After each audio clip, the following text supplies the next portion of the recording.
Mwanzo sura ile ya 3 mstari ule wa 8 nitasoma mpaka mstari wa 19. Na kwa sababu nimekuambia sihubiri ila naongea na maisha yako, ninalo point moja tu katika wiki nzima hii ambayo Bwana amenituma kwa ajili yako, ni nene na maisha yako. Topic yenyewe inasema kuzishinda nguvu za mauti. Nisaidie kusema mauti. Tunazishinda mauti leo. Sema amen. Mkutano sema amen. Huu ni mkutano na ni mkutano wa kuishinda mauti katika jina la Yesu aliye hai. Sema amen. Maandiko matakatifu yanasema, nisikilize vizuri. Kisha wakaisikia sauti ya Bwana Mungu akitembea bustanini wakati wa jua kupunga. Adamu na mkewe wakajificha kati ya miti ya bustani, Bwana Mungu asiwaone. Bwana Mungu akamwita Adamu akamwambia, uko wapi? Akasema, nalisikia sauti yako bustanini, nikaogopa, kwa kuwa mimi niko uchi, nikajificha.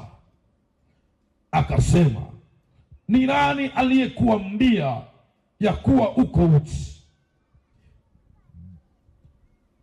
Je, umekula wewe matunda ya mti niliyokuagiza usiale? Adamu akasema, huyo mwanamke uliyenipa. Narudia tena, huyo mwanamke uliyenipa awe pamoja na mimi ndiye aliyenipa matunda ya mti huo nikala.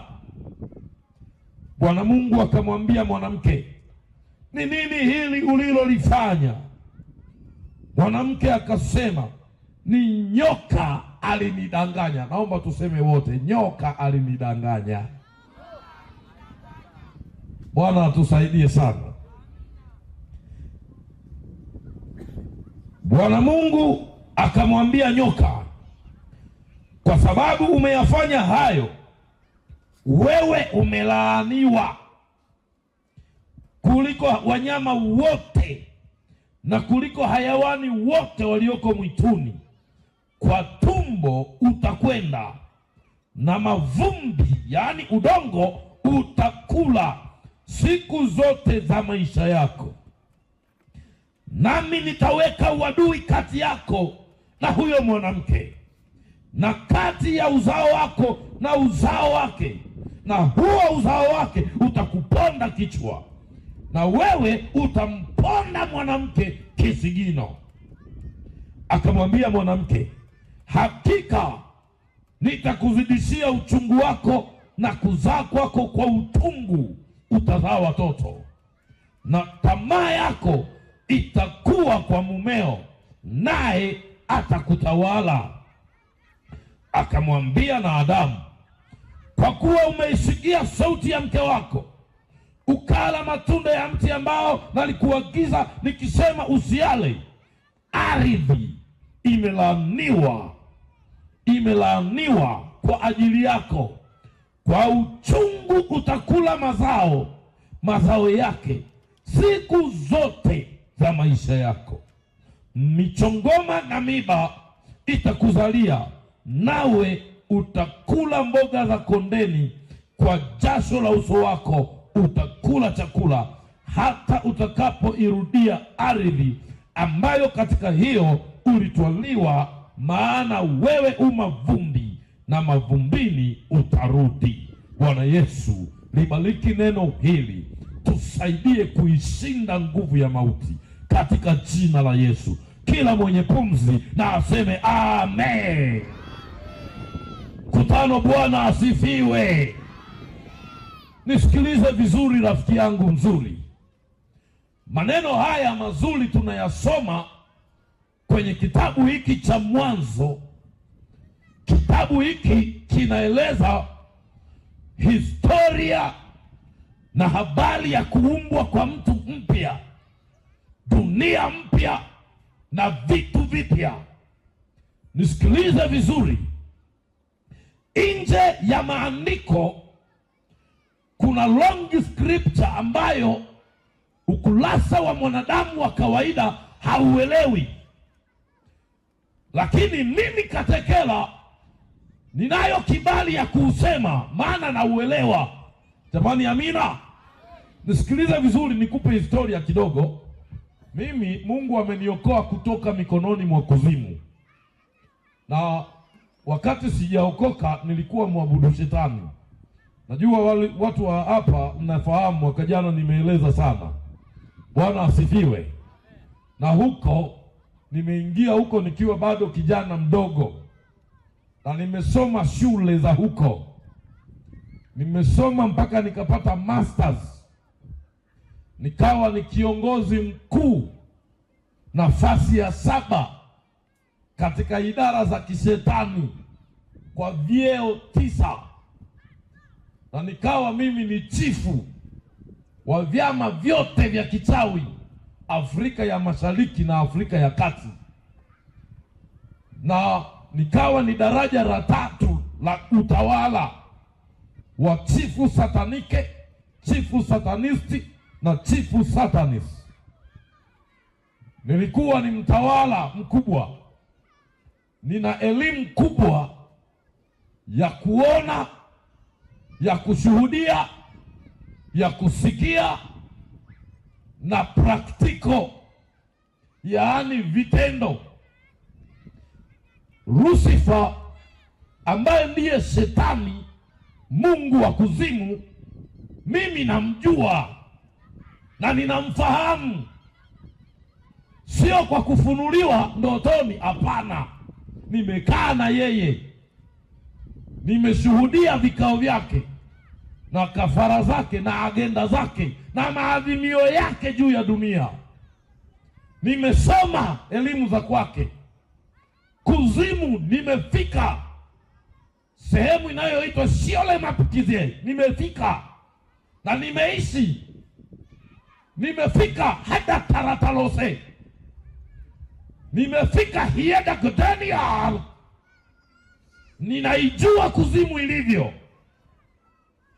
Sasa kwenye elimu zile, haya maandiko tunayoyasoma kwenye Biblia hii, Biblia yenyewe ukisoma kitabu cha Matendo ya Mitume inaeleza kwamba kuna baadhi ya mambo, ikiwa ni pamoja na ishara alizozifanya Yesu, hayakuandikwa humu. Ni kwa sababu hii ingekuwa kubwa isiyobebeka. Kwa nini baadhi ya hayo mambo? Dunia hii tuliyomo leo ni dunia, ni nzuri, lakini usichojua ni hiki: kabla hii dunia haijawepo, kuna dunia iliyokuwepo. Bwana atusaidie. Najua wasomi wote wa vyuo vya Biblia na falsafa na wapa elimu mpya ambayo yamkini haujaisoma chuoni, ila mimi nimeisoma kwenye elimu ya falaki, chuo cha maarifa. Nisikilize vizuri. Hii dunia tuliyopo sasa ni ya pili. Ni dunia iliyoumbwa kwa maneno ya Mwenyezi Mungu ambayo yamevuviwa kwa ufinyanzi wa kazi ya neno, ambayo ule ufinyango umefinyanga ardhi na ukarutubisha kwa maneno ya Mwenyezi Mungu, ukaumba viumbe vinavyooza, ambavyo vikioza vinarudia kuwa ardhi. Na ndiyo maana ukiambiwa muhimili wa dunia ni nini, muhimili wa dunia ni vitu vitatu tu. Kitu cha kwanza ambacho kinaiumba dunia kinaitwa moto. Kitu cha pili kinachoiumba dunia kinaitwa maji. Kitu cha tatu kinachoiumba dunia kinaitwa ardhi, yaani udongo. Full stop. Hakuna kingine zaidi ya hivyo vitu. Bwana atusaidie sana. Bwana asifiwe. Unanielewa? Sasa dunia iliyokuwepo kabla ya hii, ile dunia iliumbwa kwa moto peke yake, na ilikuwa ina viumbe wakubwa, wazuri, bora, wenye kupendeza. Wale viumbe kwenye dunia ya sasa hawapo. Wale wataalamu wa falaki wanasema kwamba ile dunia, ardhi yake, madini yake, ndiyo Mwenyezi Mungu alifinyanga, akatumia na neno lake kwa nguvu zake, akaumba kitu kinaitwa malaika. Malaika ni tofauti na binadamu kwa sababu malaika wameumbwa kwa moto, alafu binadamu tumeumbwa kwa ardhi. Sasa aliyeumbwa kwa ardhi anakufa, na akifa anakuwa ardhi, ila aliyeumbwa kwa moto hafi. Badala yake ana uwezo wa kuvaa sura ya kitu kingine, kwa kuwa moto una tabia za kuyeyuka. Na ndio maana mapepo yana uwezo wa kubadilika, yakawa mtu, yakawa ng'ombe, yakawa kichuguu, yakawa kitu chochote. Bwana atusaidie. Hayafi. Huwa nasikia watu wanaokemea kwamba ninamchinja jini, ninanyonga majini. Majini hayanyongeki rafiki yangu, hayafi. Yanayokufa ni misukure, kwa sababu ni watu walioharibiwa akili. Ila majini ni roho, yanabadilika, yanavaa sura ya kitu chochote, kwa kuwa uumbaji wake ni wa moto. Bwana atusaidie sana. Na ndiyo maana hakuna moto unaomuunguza shetani isipokuwa ni neno la Mungu, kwa sababu neno la Mungu ni moto ulao, unakula moto mwingine. Samahani, haleluya. Na moto wenyewe ni jina la Yesu. Hilo ndio neno halisi la Mungu. Waliokoka wako na nguvu juu ya nguvu za giza, maana wana neno ambalo ni jina la Yesu aliye hai. Jamani, haleluya. Muulize mwenzako, wewe una Yesu rafiki yangu? Muulize kwa sauti kwa niaba yangu, una Yesu wewe? Kama hauna Yesu wewe, shetani anakudharau, tena anakuona ni takataka. Hata uwe mlembo kiasi gani, shetani anakuona wewe ufai. Maana akiamua chochote anafanya chochote. Ila sisi tulio na Yesu, Yesu ametugeuza. Biblia inasema anatufanya sisi kuwa watoto wake. Na katika Injili ya Yohana anasema tukikaa ndani yetu na yeye, tukikaa ndani yake na yeye anakaa ndani yetu. Maana yake yeye anakuwa sisi na sisi tunakuwa yeye. Tukiongea Yesu ameongea, tukitembea Yesu ameongea, ametembea, tukiimba Yesu ameimba. Haturogeki tuliokoka. Jamani, haleluya. Mimi napenda kuwa na Yesu maishani mwangu. Napenda na wewe uwe na Yesu maishani mwako, ili usijute na wala kuonewa na nguvu za giza. Sema amen. Ninaanza mbali ili jambo ulielewe. Tukiomba ujue tunaombea wapi, na tukikwambia okoka ujue tunaokokaje. Jamani, haleluya. Bwana asifiwe. Hii dunia ya kale ilifutwa. Ilifutwaje? Ugomvi wa mbinguni. Hebu sema ugomvi wa mbinguni. Mungu alishindana na malaika zake. Malaika wa Mungu waligeuka, waligawanyika makundi haya mawili. Pakawepo malaika wa nuru na malaika wa giza. Kibaya zaidi, yule malaika mkuu ambaye Mungu alimweka kupokea sifa za malaika wengine, alafu sifa za dunia ile, ili yeye amtupie Mungu. Huyo aliitwa Lucifer, yani nyota ya alfajiri, mwana wa asubuhi, aupendezaye moyo wa Mwenyezi Mungu katika sifa. huyo Lucifer alibadilika, akasema hizi sifa sio za Mungu, ni za kwangu. Akataka malaika wote wamwabudu yeye, wakati taito ya Mungu kuumba vitu, anataka yeye aabudiwe. Yaani nataka nikwambie Tanzania, jamani, haleluya. Mungu haangalii hela zetu, haangalii ndoa zetu, haangalii mali zetu, haangalii sadaka zetu, anaangalia ibada. Mungu anapenda ibada, jamani, haleluya. Siku moja nilienda kuhubiri sehemu moja, mkuu wa wilaya alikuwa anasali kwenye lile kanisa. Sasa yeye mkuu wa wilaya ile akawa haji kanisani kwa sababu ni mheshimiwa DC. Badala yake anamuita mchungaji, akimaliza ibada mchungaji anakwenda kwa mkuu wa wilaya, anamuombea, mkuu wa wilaya anampa sadaka 200,000. Sasa na mimi nikaitwa nikahubiri pale, ka kijana kadogo kama mimi, na mkuu wa wilaya akakadharau, akasema haka sikanyogonyogwa tu haka, nikikapa 200,000 katakuja. Kwanza nimefika pale nimehubiri, Roho wa Bwana akaniambia usile sehemu yoyote tofauti na kwa mchungaji.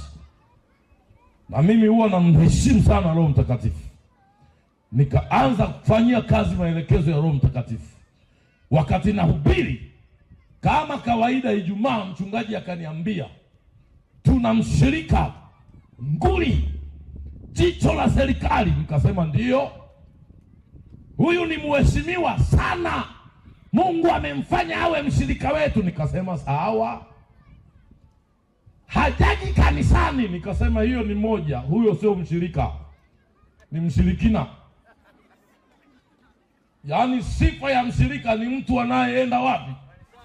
Hata awe Rais Samia ni mshirika, lazima aende wapi? Uraisi ni kwa ajili ya taifa, ila ibada ni yeye na nani? Na Mungu.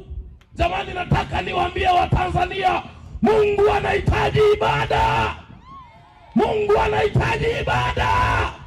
Yeye ni Mungu wa wote wenye mwili.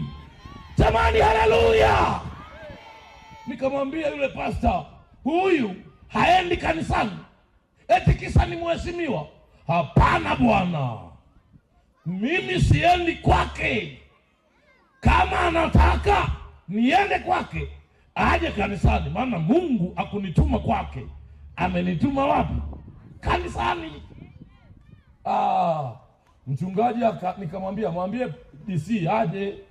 Mchungaji akasema siwezi nikaongea na mheshimiwa yule kwa sababu atahama kanisa. Nikasema sawa, usiongee naye, na mimi hata nikienda sili pale, wala sadaka zake sitaki, maana Mungu amenikataza nisije nikawa kama nabii kijana aliyekula kwa nabii mzee akadedi, na nisitaki. Bwana we, ikafika Jumapili, tumeingia ibadani kama kawaida. Tumemaliza ibada tu, pastor na wazee wa kanisa wa tatu kwa kunyenyekea wakaniandana mimi, vaa vizuri, vaa suti nini. Nikasema jamani, nimevaa kaunda suti kwenye ibada mbele za Mungu wangu, nivue niliyovaa madhabahuni nivae suti kwa ajili ya DC? Acheni dharau basi. DC ni mheshimiwa ndio, lakini Mungu ni mheshimiwa kuliko nani? Siko kinyume na serikali, ila naongea utu wa mtu na Mungu wake. Nielewe Watanzania, Bwana asifiwe. Hata uwe nani, kwa dini yako, kwa imani yako, Mungu anahitaji ibada yako. Anahitaji ibada, taka usitake, sali. Kwa nini tunasema kusali? Kuna maisha baada ya haya. Leo au kesho ukifa, cheo kinabaki, ila wewe unakokwenda ni sanda tu ndio itakusindikiza huko, au suti zako. Lakini na suti kesho kuta tukifukua, wewe tunakuta mifupa na suti imeozea pale. Usitutishe wewe. Mungu anataka ibada, na ndio ametutuma tukwambie ibada. Jamani, haleluya. Nikavaa bwana, si niko chini ya sheria ya watu. Nikavaa suti tukaenda kwa DC. Tumefika pale DC, yani amekunja nne kwenye kochi, anaangalia ibada ya kwenye TV. Yani ibada ya kwenye TV, tena mhubiri anayemsikiliza sasa yuko Nigeria. Nikasema jamani, hizi zingine ni dharau. Wewe unasikiliza wahubiri wengine, afu mimi ndo nije nikuombee. Wakuombee hao. Acha kunichanganya mimi. Unajua kila kitu kinafuata utaratibu. Bwana asifiwe. Usiwe na mabwana wawili watatu. Tumika na mmoja na ulelewe na huyo. Bwana asifiwe. Naona kuna mtu anakasirika. Hata ukasirike sipoi. Ndio kwanza nimechemka. Sema amen. Nilipofika pale wakaleta kuku za kutosha, mboga za serikali. Wakaleta nyama za ng'ombe, mbuzi nyingi, supu, wali, machapati, nini. Matunda ndo usiseme, yani meza kubwa imejaa. Kila moja tani yake. Mimi nikamwambia mchungaji, Bwana ameniambia nisile. Akasema unajua wewe, naomba niheshimu mimi basi. Mheshimu na mheshimiwa. Kula hapa Jumapili huwa hatufungi. Hapa tunakula. Nikasema hapana, na waheshimu, lakini Mungu yuko zaidi yetu. Nikamaliza pale, wakamaliza. Wakasema sasa, mheshimiwa, huyu ni mgeni wetu, naomba utusamehe sisi, usimwangalie yeye. Nikamwangalia pastor, nikasema hii ni nidhamu ya woga hii. Mungu hawapendi waoga. Nikamwambia pastor, sikiliza, mimi ni mgeni wenu na ni mgeni wa huyu pia. Nikamwambia mheshimiwa, wewe leo ni mheshimiwa, cheo unacho. Aliyekupa hiki cheo ni Mungu. Mungu hapendi hela zako, hapendi jeuri yako, anapenda ibada. Unapomwabudu unadhihirisha kwamba aliyekupa kidogo aongeze tena. Acha ushamba wewe, njoo kanisani. Yule jamaa kaniangalia kwa hasira. Pastor ananikonyeza, anasema pastor, wewe utapotea wewe. Utapotea. Nikasema sipotei. Hata huyu anahitaji kuambiwa ukweli. Maana ataokokaje sasa? Siambiwe. Nilivyomwambia kama kawaida yake, akaenda ndani akaleta bahasha. Akanipa bahasha. Nilipoipokea tu nikaifungua bahasha, nikacheki ina 400. Nikamwambia mheshimiwa, nashukuru kwa moyo wa upendo. Hii ni nini? Ni sadaka au ni zawadi? Akasema ni sadaka. Nikasema sikiliza, sadaka tukitoa bila ibada tumepoteza. Sadaka lazima iwe na dua mbele. Wachungaji tusipokee tu sadaka. Ina mfumo gani hiyo sadaka? Maombi yapi yamefanyika? Ibada gani imepokea hiyo sadaka? Tusimfariji mtu kwenye kitu ambacho hakipo. Nikamwambia mzee, hii hela unapoteza, naomba nikurudishie, chukua.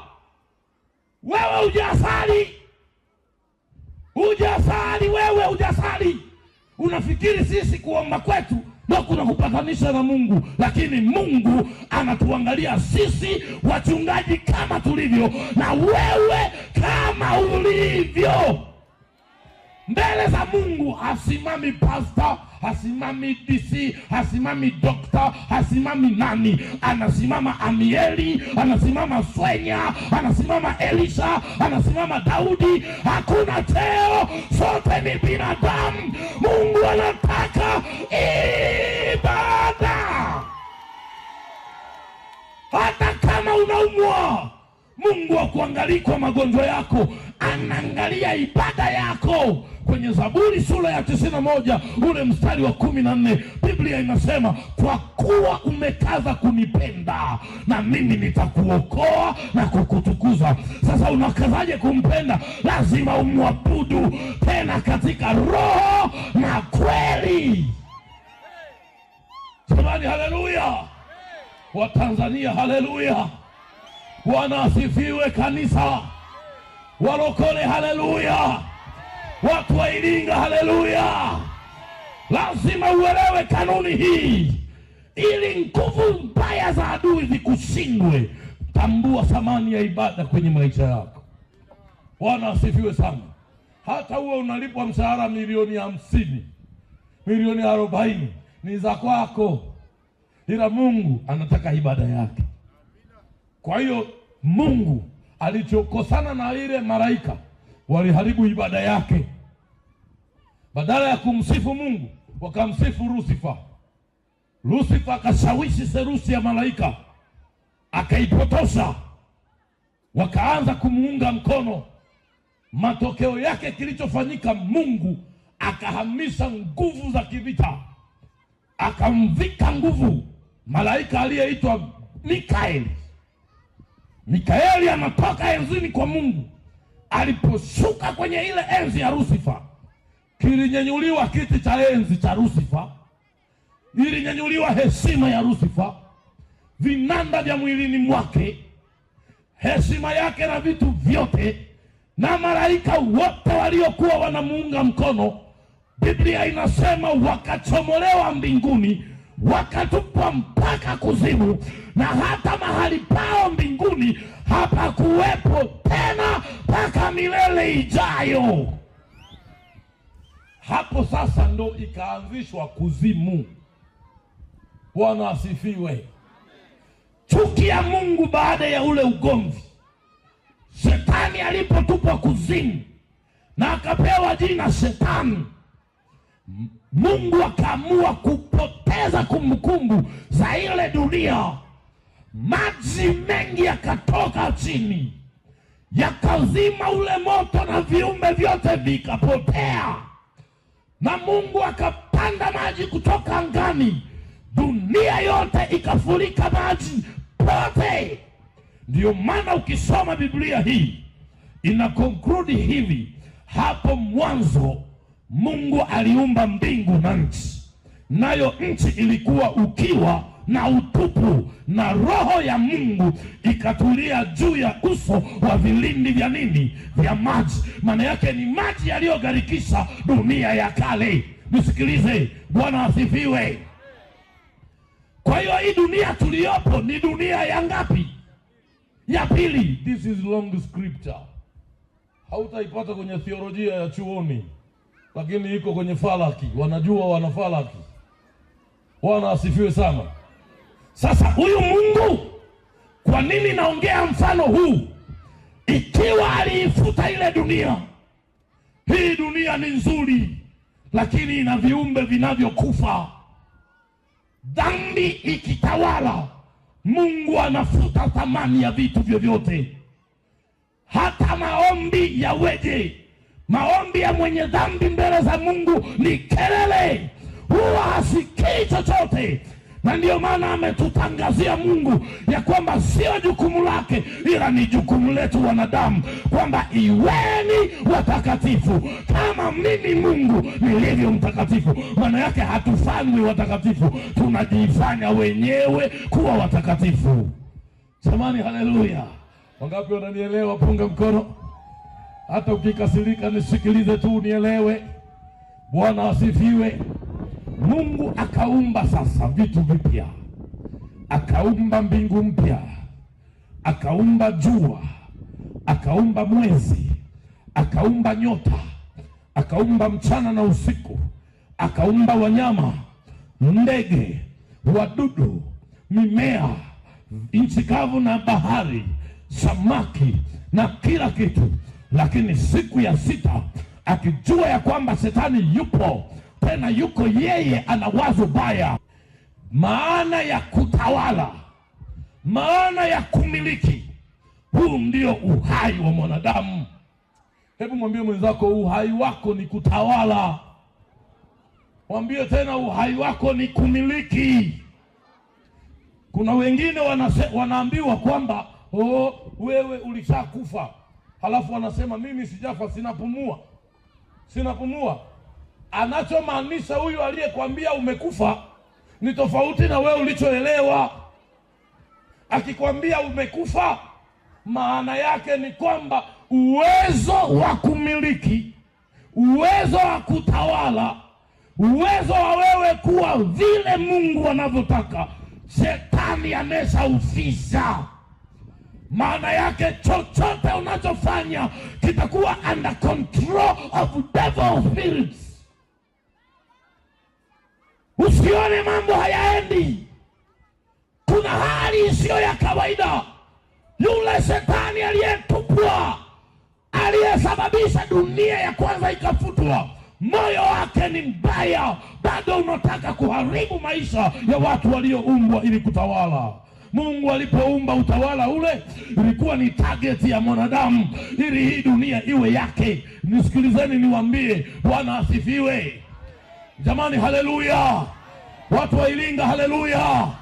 Leo nilete injili kidogo tofauti. Nisikilize. Huwa tunaimba, tunasema hivi, hii dunia sio yetu, hii dunia ni mbaya, hii dunia tutaiacha, hii dunia tumeichoka. Nisikilize nikwambie, dunia ni yetu. Dunia ni yetu, tena ni ya kwako. Mwambie mwenzako, dunia hii ni yetu. Biblia imesema hivi, amejivika heshima akatawala mbingu, na mbingu za mbingu zinahubiri utukufu wake. Bali dunia amewapa wanadamu. Ni Biblia. Na Mungu wakati anaumba alisema tumfanye mtu kwa mfano wetu. Mtu ni nani? Si ni wewe? Kwa sura yetu. Akafanyeje?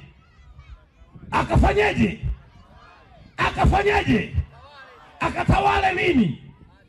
Si dunia. Jamani, Bwana asifiwe.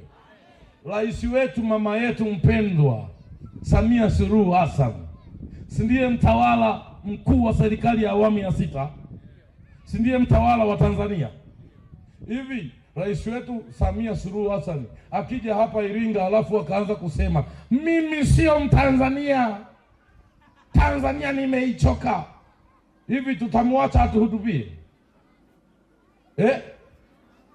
Wakati yeye ndio mtawala, si ndio?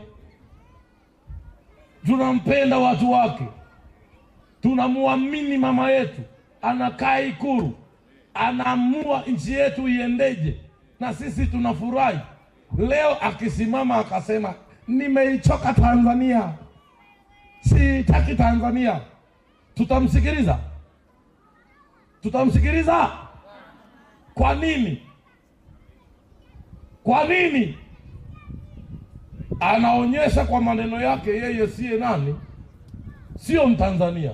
Atatawalaje kitu kisicho cha kwake? Ndio maana mkisikiliza sera za Rais Samia anakuwa anasema hivi, hii nchi ni yetu sote, tuipende nchi yetu, tuilinde amani ya nchi yetu, tusiharibu, hatuna nchi nyingine. Sio hamuna, hatuna, maana na yeye ni Mtanzania.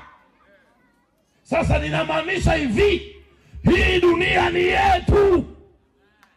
Hii dunia hata kama tutakufa, tutakufa na utawala tuliokuwa nao duniani. Kuna mtu hajanielewa, lakini napenda unielewe. Hii dunia ni yetu. Dunia imejaa fedha. Hizi fedha hizi ni zetu. Hebu mwambie mwenzako, futa Freemason kwenye maisha yako. Na mimi naumba kitu hapa katika ulimwengu wa roho, naona mbingu zinafunguka. Kuna mtu pesa yake kila anachokifanya hakiendi, kila biashara inayoigusa haiendi, lakini kuna kafara zinatolewa kumdidimiza ili asifanikiwe, ili aendelee kuwa chini tu. Ninanena leo kwa jina la Yesu, pesa ni zetu, si kutoka kwa Bwana. Miliki kwa jina la Yesu aliye hai. Sema amen. Asikutishe mchawi kwamba tutaona kama utaolewa. Ndoa ni haki yako. Asikwambie mtu tutaona kama utazaa. Mungu amesema zaeni mkaongezeke. Asikutishe mtu akasema huo ugonjwa tutaona kama utapona. Mungu kwenye utawala amesema nami nitawaondolea ugonjwa wote, wala sitayaruhusu maradhi yoyote yakaribie hema zenu. Kwa hiyo haki ya kuishi, kumiliki na kutawala duniani ni yetu sote. Unaweza ukajiuliza, mbona mimi ni maskini? Mbona mimi sifai? Mbona mimi nadharaulika na kila mtu? Sio Mungu aliyekufanya hivyo. Sio Mungu. Shetani amehusika kwa 100%. Na kwa nini amehusika? Ameileta mauti ili usiishi vile Mungu anavyotaka. Na Mungu hapendi hata mmoja wetu apotee. Mungu ni wa amani. Ndio maana alimtoa Yesu Kristo aje afe msalabani kwa ajili ya dhambi zetu, ili tuendelee kutakaswa na tumiliki na kutawala. Jamani, haleluya. Mimi huwa nasikitika kwamba sasa hivi hadi walokole wamemkatia Mungu tamaa. Wanatamani kujiunga na ibada za shetani.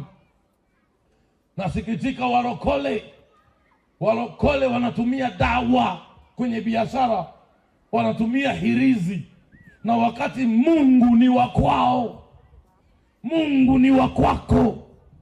Mungu ni wako na una chale mpya. Mungu ni wa kwako, una magonjwa ya kurogwa. Nisikilize nikwambie, shetani amekuonea tu, lakini Bwana anakupenda na ametufanya kuwa sisi ni utawala wa kimungu na wana wa ufalme. Jamani, Bwana asifiwe. Ndio maana maneno haya tuliyoyasoma, chanzo cha mauti ya mwanadamu, huyu shetani akavaa sura ya nyoka, akamwendea mwanamke kupindisha maelezo ya Mungu. Akamwambia Mungu, kwani alisema miti yote msile? Eva akasema hapana, miti yote tutakula ila ule wa katikati hatuli. Nikaanza sasa uongo. Mungu alijua mkila mtakuwa kama yeye, mtajua mema na mabaya, hamtakufa. Kula. Eva alivyokula tu tayari akauona unatamanika, kampelekea mumewe Adamu mwenye agano linaloishi. Alivyomlisha Adamu, na kweli wakajikuta uchi, uzima umeondoka. Wakajikuta haki ya kwao ya kuishi popote haipo. Wanatamani kujificha. Wakajikuta wao wenyewe wawili, mke na mme, wanaoneana aibu. Mwisho wamejificha. Baba yao Mungu anakuja, anawaita Adamu, mwanangu Adamu. Adamu anamwambia, nimesikia sauti yako, nimeenda kujificha. Kwa nini? Niko uchi. Aya, umeambiwa na nani? Mwanamke uliyenipa. Uongo ukavaa. Mwanamke ni nani? Nyoka. Na nyoka naye angeambiwa ni nani? Angesema shetani. Bwana atusaidie sana. Lakini hapa unagundua hatia ya makosa na dhambi tunazoingia bila kujua, hata kwa kujua, kwa kudanganywa na watu tuliojua ni sahihi, kumbe sio sahihi. Huwa ndio lango kuu la kupotea na kuileta mauti nyumbani. Nisikilizeni niwaambie, mnawaona walevi? Bwana asifiwe. Walevi si mnawaona? Fuatilieni chanzo cha ulevi kwenye familia na ukoo ni nini. Chanzo cha ulevi kwenye familia ni uganga wa kienyeji, ni uganga na uchifu. Na ulevi wa pombe hii ni target ya kuzimu inayosimamiwa na majini wanne. Jini namba 1 anaitwa Malinalimoto. Kazi ya huyu jini Malinalimoto ni jini mtapanyo, kutapanya mali. Ndio maana mlevi hata awe ana kazi inayoingiza milioni 10 kwa mwezi, nenda kwake ana maisha ya sawasawa na mtu ambaye anapata 4,000 kwa mwezi, kwa siku. Kwa nini? Mlevi hata awe na milioni 5, akifika baa tu harudi na 100 hata moja. Na hata akipata milioni 10, akili yake yote inamwambia ngoja nikazimue kidogo nipunguze mawazo. Akienda kuzimua haachi kunywa mpaka milioni 10 iishe. Kwa nini inakuwa hivyo? Ile roho ya uganga na ushirikina inaibeba mauti ya uchumi wa familia na kutangaza kwamba kwenye hiyo familia, kwenye huo ukoo, hatotokea atakayefanikiwa asaidie ndugu zake. Watu wote watakuwa vile vile, watakuwa masikini tu, watakuwa ni mateso tu.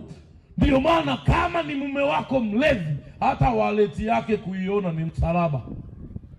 Anaweza kakukabidhi burungutu la mamilioni ya pesa kakwambia tunza, lakini ukitunza mwezi mmoja hauishi, ile hela yote haipo, ilichokifanya hakipo. Usifikiri ni mzinzi, amna. Pombe ni roho ya umasikini, pombe ni mauti ya uchumi, na chanzo ni uganga na ushirikina. Lakini jini wa pili anayeambatana na pombe anaitwa takwa. Takwa ni jini mchafu anayemfanya mtu awe kama mwenda wazimu.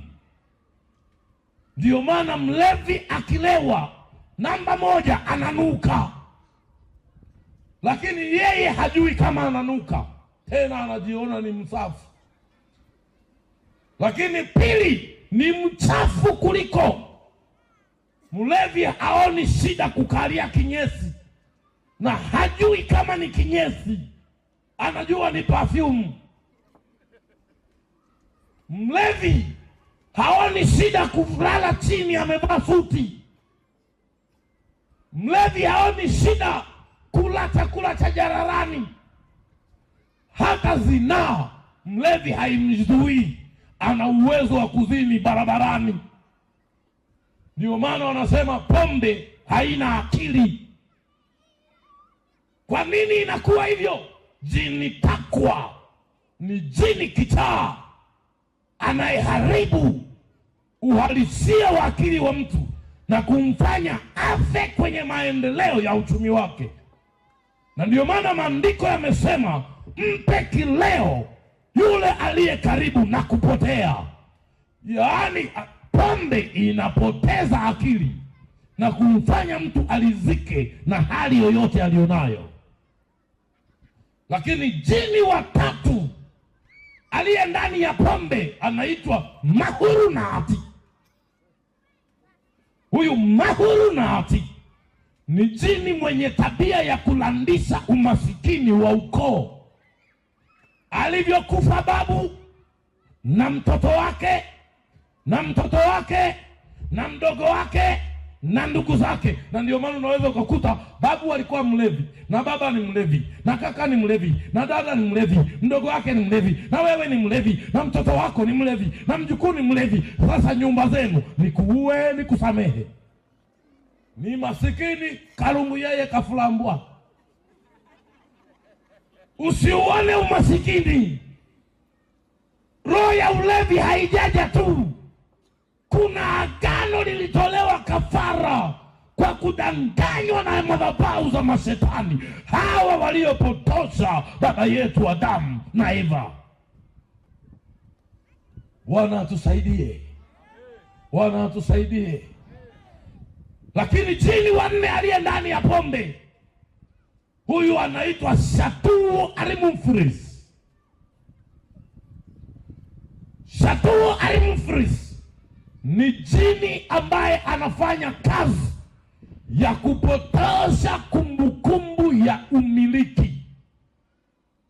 Unaweza ukanunua kiwanja ukasema mwaka huu nitajenga. Ukishaanza kunywa pombe, badala ya kujenga na kile kiwanja utakiuza. Mlevi anatumia hela yake, anauza mpaka mali za ndani, TV, anauza gari, anauza mpaka masifuria, mpaka vikombe vya chai anauza. Kinachomfanya auze sio yeye. Ndani ya pombe kuna jini, Shatuu alimfris. Sasa haya majini manne, kuna watu wanakosoa, wanasema kunywa pombe sio dhambi. Haya sio dhambi, ila unapopiga pombe unakunywa majini mangapi? Usalama wako ni upi? Chagua mauti au uzima. Bwana atusaidie. Kanisa, Bwana atusaidie. Jamani, haleluya. Mungu akijua mwanadamu yuko chini ya laana iliyotajwa kwenye maandiko haya, anajua hakuna namna ya mwanadamu kuwa salama, maana yuko in target, kwenye target ya mashetani. Biblia inasema kwenye Injili ya Yohana, kwa maana jinsi hii Mungu aliupenda huu ulimwengu hata akamtoa mwanaye wa pekee Yesu Kristo ili aje afe. Biblia inasema alichubuliwa kwa ajili yetu, alijeruhiwa kwa makosa yetu, adhabu ya amani yetu ilikuwa juu ya Yesu. Kwa kupigwa kwa Yesu sisi tumepona. Jamani, haleluya. Huko uzima ninaoutangaza jioni ya leo, uzima huo ni kumpokea Yesu awe Bwana na Mwokozi wa maisha yako. Anaondoa kiu ya pombe, anaondoa kiu ya umaraya, anaondoa kiu ya uchawi na ushirikina, roho ya umasikini, roho ya mauti, roho ya magonjwa, anaikomesha Yesu. Ila ili akomeshe lazima uchague wewe mwenyewe. Jamani, Bwana asifiwe. Uwe unasali, sikia injili hii. Uwe hausali, sikia injili hii. Maamuzi ya kuwa salama ni uchaguzi wako. Ni uchaguzi wako. Mimi, baba wangu kiasili ni askofu. Mama yangu ni mkurugenzi wa idara ya wanawake. Lakini babu yangu mimi amekufa ni mwalimu wa kanisa. Nimemuona mzee anasema Pentecostal Holiness. Wakati inazaliwa Pentecostal Holiness, baba yangu mkubwa alianza na hiyo dini. Na akatoka Pentecostal Holiness ikaanzishwa Elim Pentecoste. Na baba yangu mkubwa ndiye aliyekuwa askofu wa Elim Pentecoste. Na mpaka amefariki akiwa ni askofu wa kanda. Alikuwa anatawala mpaka Iringa huko. Alikuwa anaitwa Enos Katekela. Mimi ni mtoto wa dini, lakini uchaguzi wangu sikujua. Nikachagua kuwa mvuta bangi, nikachagua kuwa teja, nikachagua kuwa mlevi kwa kujidunga mirungi.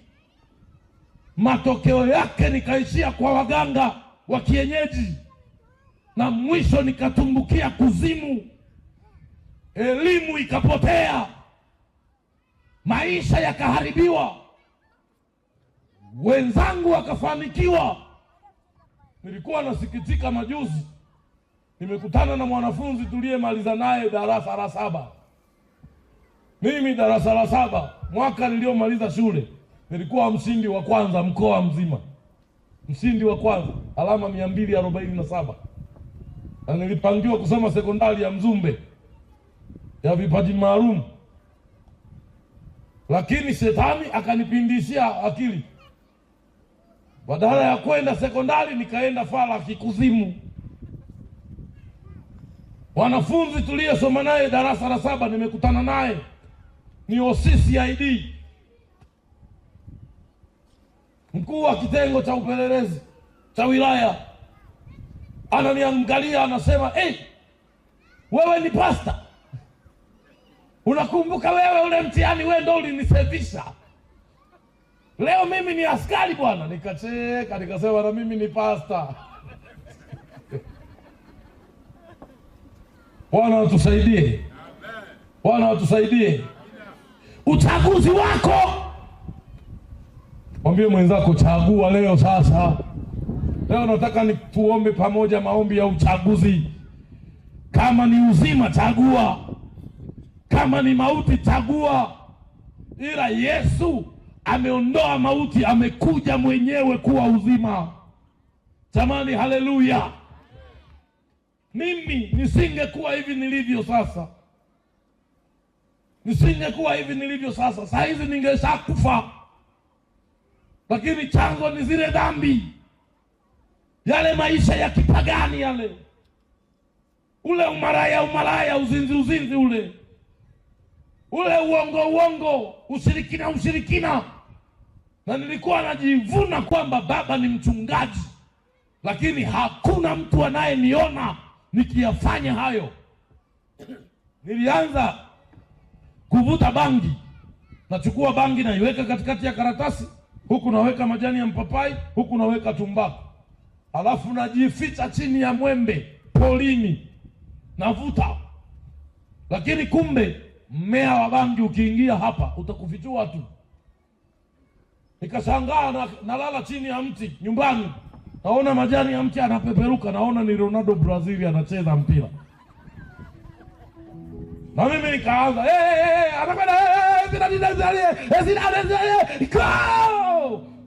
mama akasema, mbona mtoto anachizi? Ni nini shida? Nikawa naangalia kivuli wakati natembea usiku, mwezi umeandama.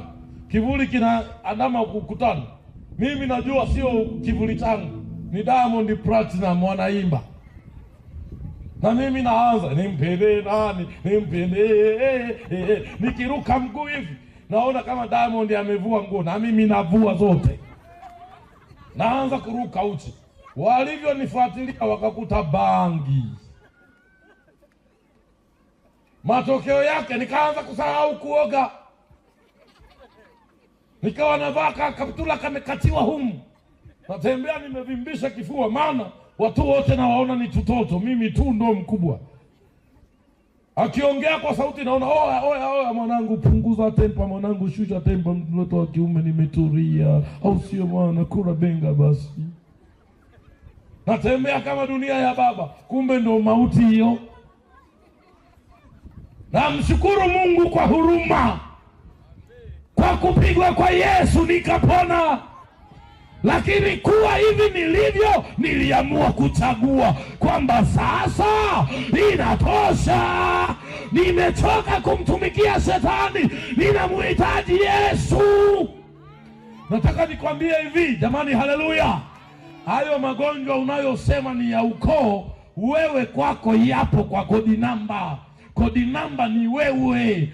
Ukisema leo kwamba sasa imetosha, yanaishia leo. Mimi naongea na wewe hapa na mguu wangu huu ulikuwa na kansa. Nilikuwa na kansa, baba askofu. Nina kovu hii hapa. Nilikuwa na kansa. Hospitali niliandikiwa kukatwa mguu, kukatiwa hapa. Saa hizi na mimi ningekuwa na magongo nikiwa na mguu mmoja. Lakini nilipoamua kusema sasa inatosha, ninamhitaji Yesu aliyeponya wengine, aniponye na mimi. Sitakatwa mguu nifie mikononi mwa Mungu. Anguko lililetwa na mtu, lakini uzima umeletwa na mtu mmoja, Yesu Kristo. Jamani, haleluya. Mpaka leo bendera chuma, mlingoti chuma, natembea kifua mbele. Imebaki ushuhuda tu wenye kovu, na makaratasi ya kansa yalibaki hospitali. Mpaka leo natembea na injili ya Yesu. Jamani, amina. nikaumwa kisukari. Nimeumwa kisukari mpaka macho yakawa hayaoni, yanaona ukungu. Nikakonda, nikabaki namba 1. Nikitembea hivi kama natembea kwenye jangwa, kiu haiishi. Nimekatazwa kula hadi kanyama kakuku. Nimekatazwa kunywa chai yenye sukari. Chakula changu ikawa ni maugali ya udaga na mamichicha tu. Lakini niliposema inatosha, ninautaka utawala wangu, Mungu aliyosema nitawale, Bwana nakukabidhi maisha. Hata juzi nimepima sukari, haipo. Sina ugonjwa wa sukari tena. Ulinitesa kwa mwaka 1 na miezi 7, lakini leo hii nina miaka 6 nikiwa ni mzima na sukari haipo. Hata jana nimekunywa soda. Jamani, Bwana asifiwe. Bwana asifiwe. Uliza madaktari wa Benjamin Mkapa pale Dodoma. Mwaka jana nimepewa sumu, moyo ukawa umejamu na ubongo na figo na ini.